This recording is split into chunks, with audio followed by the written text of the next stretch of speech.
Cyber bleep. Sorry, I don't think I can say that word on YouTube at the moment, so I hope you understand what I'm talking about. A big welcome to you.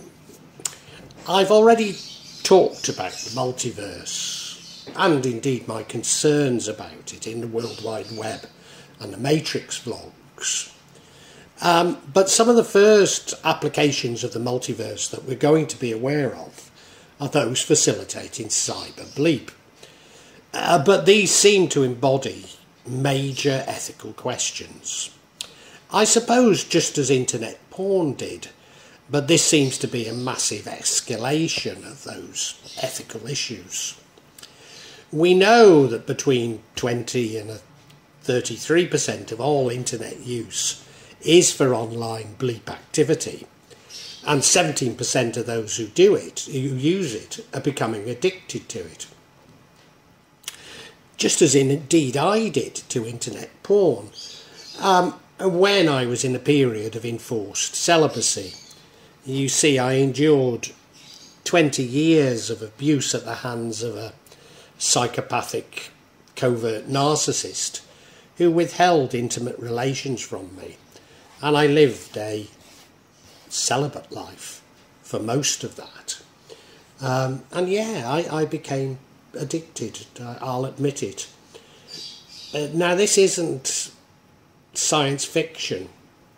Within this decade, cyber bleep is likely to become the most common form of bleep, because cyber bleep is affordable, accessible, and indeed anonymous.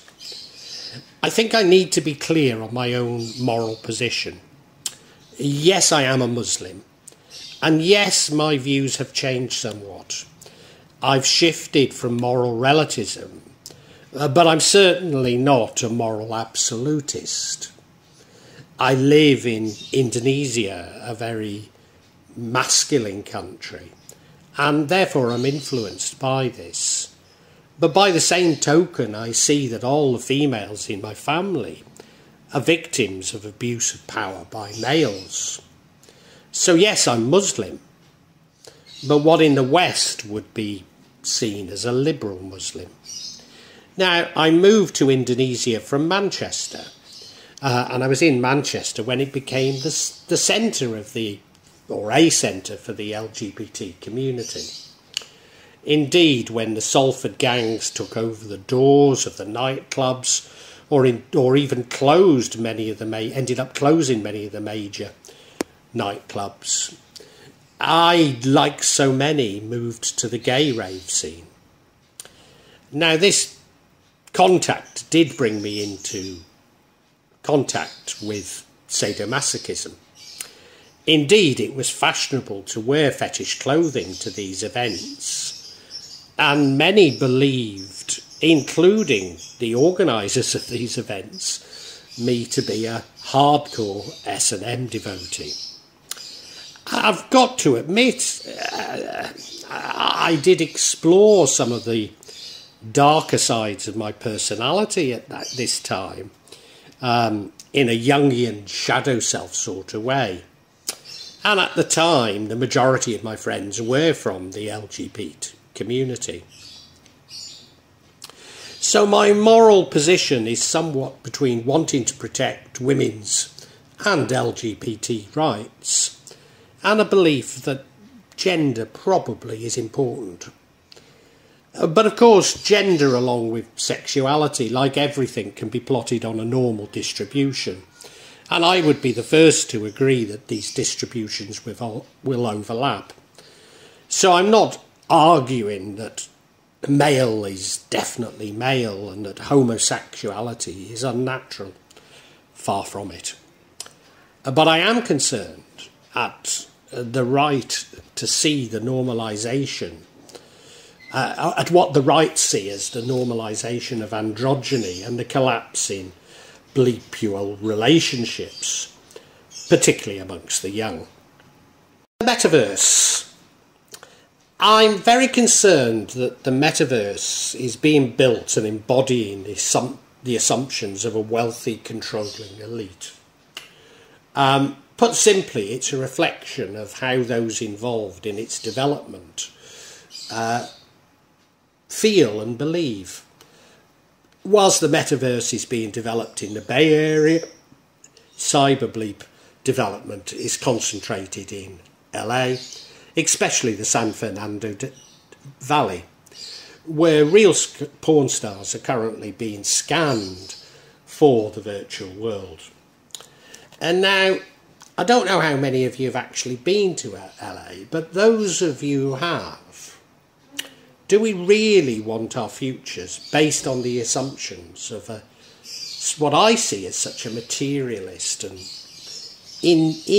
I was going to use the word inhumane, but I guess I mean unhuman friendly city? And what I'm saying is that we're going to build if you're going to build a virtual utopia, I for one wouldn't start with LA as a template. Now, least, I'm sure some of you live in LA, least you think I'm singling LA out. Let me advise you to run a mile if you hear of anything coming out that's based on Jakarta. Or maybe in years to come we should be saying to swim a mile. In fact, isn't The Matrix or Blade Runner a valid description of where our experience is heading? That we will be asking very soon the question, what is real, or what is reality? The assumptions are that hoarding of God's resources is normal, even that this is human nature. With the metaverse, this assumption has now moved to virtual accumulation. Look at how financial and resource markets are now completely dislocated from production, and any notion of traditional, well, any notion of economic rationality, I should say. That those who hoard God's resources are not only entitled but expected to abuse their power over the rest of humanity. Now, what's really dangerous is there's no room for any questioning of these assumptions. Indeed, the explosion in censorship shows how any opposition is now being ruthlessly suppressed. To the extent that we now censor our own thoughts in a far more pervasive way than ever occurred in the former East Germany. Indeed, I see in this narrative a hegemony which completely prevents us from any concept of an alternative. Not least, as I've argued in the Vampire's Castle vlog, that the left has been diverted into a series of lost causes. Or at least a conceptual level, how it's become the accepted universal truths that Marxism equals communism, that communism equals Stalin's Soviet Union, and that socialism and communism don't work. A series of Aunt Sallies that I've no desire in this vlog to demolish. So the metaverse extends this narrative in a way that our reality, or should I say our virtual reality, is controlled by these assumptions. Although I've argued in The Matrix that this is probably already the case. At least at a conceptual level, our reductionism has been reduced to a level whereby I believe that it's eroding the technological gains brought about by the Enlightenment, and maybe even threatening civilization itself. As an example of what I'm talking about, health has been dislocated from care when there's substantial evidence that most Western medicine is really a placebo, and that it's the care that encourages us to heal ourselves. Now this couldn't be more true than in the area of mental health, the treatment of which has been going backwards for years in terms of its effectiveness. So we're now left questioning science and technology, left questioning not only what is reality but what is the truth. Now, over half of people lie in chat rooms. Is the Enlightenment and the scientific method any longer serving humanity? Bleep bots and AI. Over 40% of all internet traffic is already non-human, and around 20% is created by artificial intelligence and bots. And we now have advanced bleep dolls and virtual reality bleep. But augmented reality bleep in the multiverse is very, very rapidly approaching. Whilst at the same time people are having less and less actual bleep, especially in Japan and amongst the young. These raise major ethical dilemmas. Not least, how will society replicate itself if it's not having real bleep? Of course, there's all sorts of technological solutions for replacing the population. But also, are these ethical? Is man not behaving as though he is God? For those in marriages and stable relationships, are these new forms of bleep tantamount to cheating? Certainly the impact on your relationship will be the first to suffer, either due to secrecy, hiding what you're doing, or demanding bleep acts that your partner is unhappy with. Internet porn has been responsible for many, many broken marriages, but these new technologies will send marital breakup through the roof. Going back to reductionism, the argument is that bleep is the exchange of bodily fluids, so cyberbleep is not included in this definition, that cyberbleep is merely recreational, or merely a recreation. But is this really the definition we all would choose to use? Indeed, doesn't cyberbleep violate the principles and fidelity of relationships? Cyberbleep is anonymous. People create alternative personas. Now, I don't want to be moralistic about role play, far from it, but this seems to be an extension of the psychopathic destruction of truth that I believe is taking place all over society. I've argued that gender and bleep is somewhat fluid, but what can we say about robots? Or even transgender robots, maybe which change gender mid-coitus? Let me be clear, I encourage everyone to explore their sexuality and express themselves as they wish, if it's not harming others, including with robots.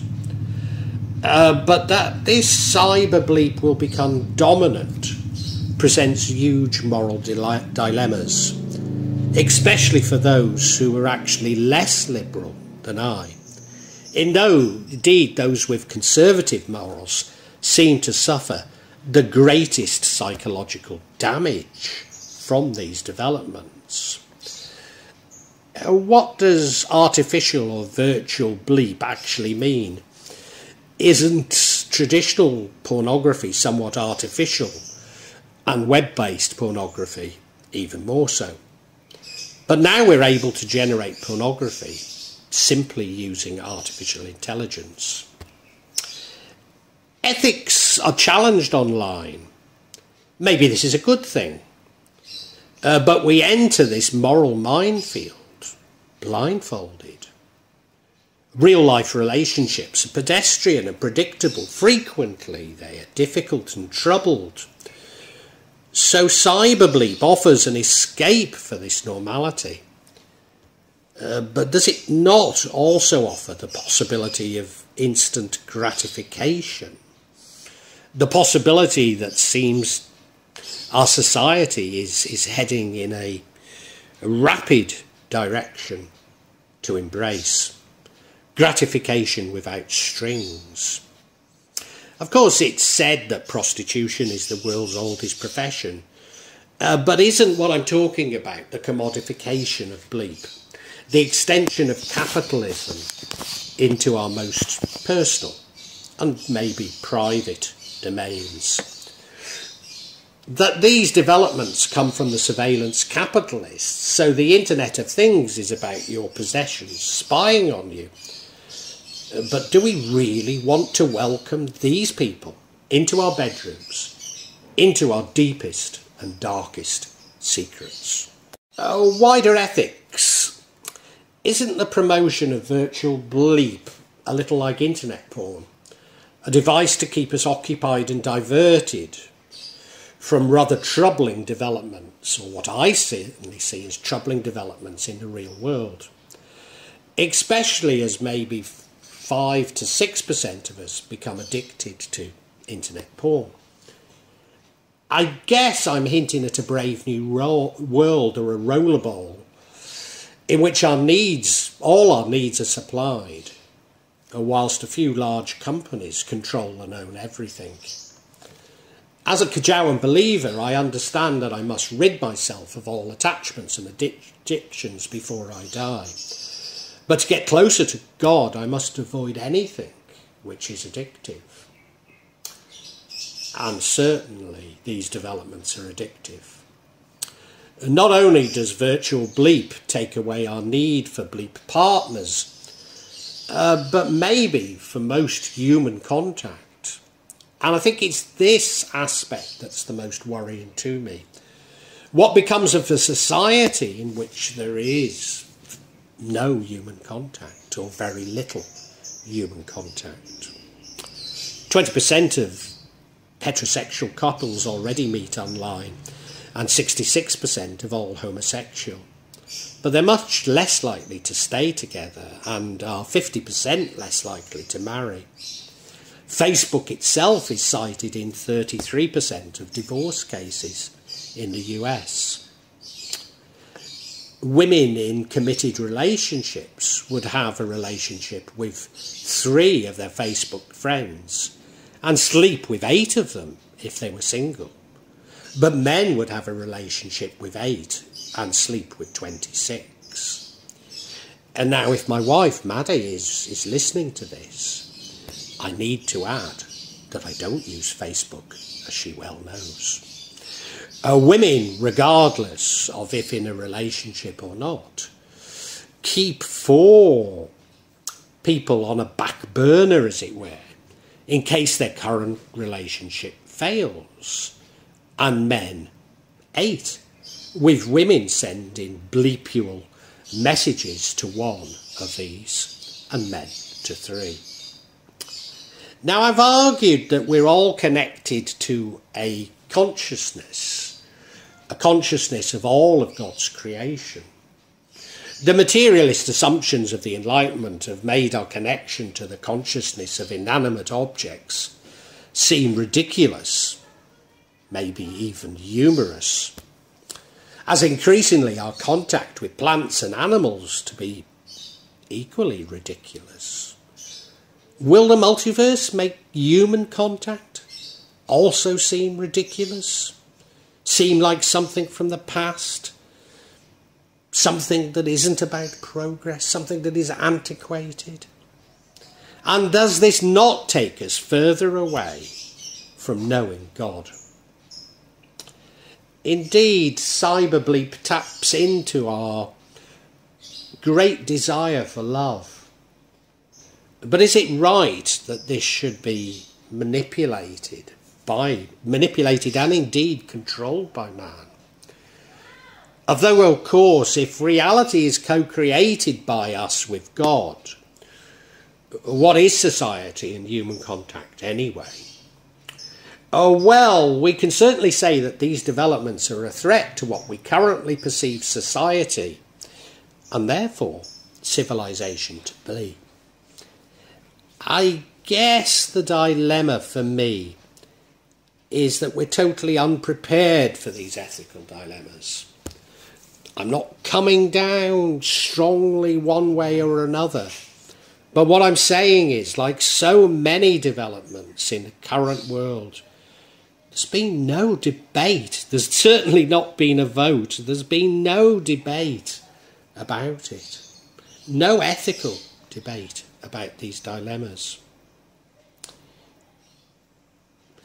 But then, isn't this true? That we're unprepared for all of the challenges that are being presented by the metaverse? Well, I really hope you've enjoyed this vlog and that, yeah, not only got something out of it, but provoked thoughts. I'm not here to push my beliefs, my thoughts on you, only to open up your own thinking, get you thinking about the world and life. When I started The Real Magic of Java, I believed that I'd only release them every month or maybe every 2 months. But now I find myself adding to this subsection once or twice a week. But please subscribe and hit the bell to get notifications for when I add new parts to this subsection. In part, the reason why I'm doing it more often is that the concept has moved from filming rituals and events that took place in Java to me also describing my beliefs and philosophy. And that does come in response to people expressing an interest in it. But of course, you know, me actually seeing rituals and events really doesn't happen so often. What I would say to you is that there's no attempt at subterfuge on my behalf. And when I do experience rituals, I will include them for you to see. And as I say, there's no way I'm trying to mislead you. And if I believe there is subterfuge, if I uncover it, I will point it out to you. I'm trying to be as honest as I can be. Now, please make comments, please ask questions, and I'll try to be as honest and open with you as I can be. Of course, there will be some of you who disagree with me, particularly when I talk in terms of my own beliefs, my own feelings. And, you know, you're welcome to alternative feelings, and we can agree to disagree. Sometimes I find that people on YouTube can be unnecessarily attacking and aggressive, and at times I don't restrain myself enough, and I apologise, but it's not my intention to put anybody down, you know. I know what I talk about can be emotive, and it can be challenging to your beliefs. But, you know, I'd love to enter an open discussion, a heartfelt discussion. But unfortunately, I often come across things that are, especially when people quote the scriptures to me, I've just no idea where it takes us, you know. Because I'm speaking from the heart, you know. I mean, you know, sorry, if you want to quote the scriptures at me, do so, but it doesn't have much impact on me, you know. I personally have no desire to impose my feelings on you, and I suppose when people try to do it to me, it washes off, you know. All I'm trying to do is I'm trying to share my feelings with you, and I'd love an open discussion on feelings. I really would love it, you know. And sorry if I don't always react as best I should. I try and cure this in myself, but I think this is part of the sort of narcissism of social media that I talk about so much in this subsection. So look, if you've enjoyed it, I really urge you to listen to other sections on this channel, particularly the 4 audio books that I've uploaded onto this channel. Yes, they are in a novel format. They are novels, but they go into much greater depth than my thoughts and feelings. Now, what I would say to you is these are sequential.